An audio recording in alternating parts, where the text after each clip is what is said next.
Hey there boys and girls, like Skillflaky here and welcome back to another video. So today we're playing some more Battlefield 4 Dragon's Teeth, and today we're also having another episode of Old School Sniping, the series where I'm telling you what I am thinking while I am playing, and I want to give you some tips and tricks along the way.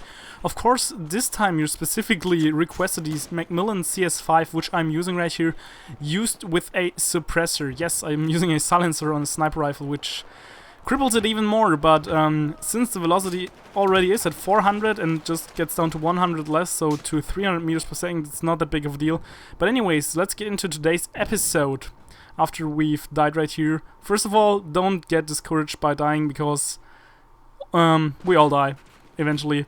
But anyways, so first of all, I'm keeping my distance between my enemies and myself right here. As you can see, I'm always having the stairs and the bushes between myself.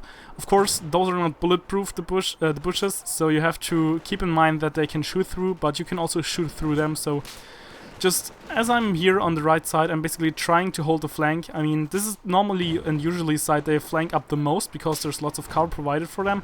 So it's really important that you're sticking to the right side and just push them back. So you see they're pushing up and you just kill them and push them back a little bit more. Also right here to my left in a couple of seconds, this is basically the spot where they can sneak up on you, which, yeah, right here, which usually can get very, very dangerous for a defender. Right here, missed a shot, and I decided not to shoot anymore because 300 meters per second, I mean, they could even evade my shots by crouching backwards. There's no way I would have been able to hit them when they were moving, just because the way people move in Battlefield 4 is so jiggleish.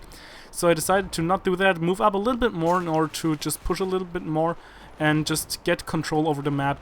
Map control is a really important thing, especially in Rush. If you have control over the map and you can dictate the flow of it just by killing people left and right, for example, like right here, you basically keep them up from the flanking. And flanking is what we all do in Battlefield. It's what helps you advancing to the next MCOM. So running through an open field right through the middle never is a smart idea. So you always go from left to right, you use the flanks. And you want to keep them off the flanks, so you always move with the flanks and keep them off there. Right here I got killed because I forgot to basically duck down completely. There's a little bug. Sometimes I just duck down, duck up, right up again, and yeah. Kinda sad, but I guess he deserved the kill. So spawning back in, again, this is another thing. I spawned back in right all the way back. Not at my friendlies in the front, but all the way back. So I can get a feel for the map again. I see where the enemies are. I'm in back. I can see where they are. I can decide where I want to go, and I'm not caught right into a firefight or get shot on spawning and get just spawn killed. Again, I'm moving down the flanks because this is where they typically come from, evading the little paper plane right there. And just right here, I'm trying to kill the people I can see. And then when I kill them, I try to move up again, or when I don't see them anymore, I also try to move up again. And it's basically a really defensive play that I'm doing right here, because you want to kind of play to your strengths. Again, this sniper rifle has some potential when you're getting close up, but since the way the map is basically built, and especially since you're playing as a defender, it just makes a lot more sense to hang back and defend. Well, as a defender you should defend, you should be defending, that's basically all there is.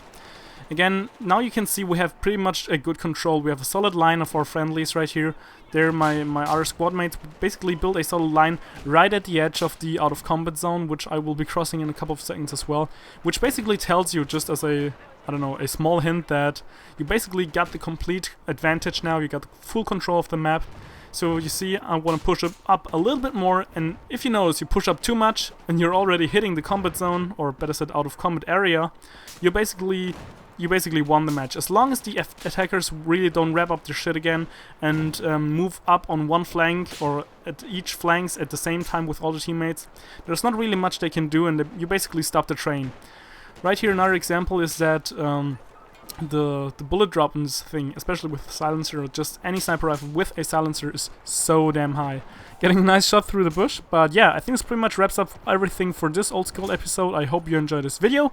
If you have some feedback, please leave it in the comment section down below. I'm a little bit weird today, but I think it's pretty much all for now, so I hope you enjoyed the video, and like a Skillfaker out.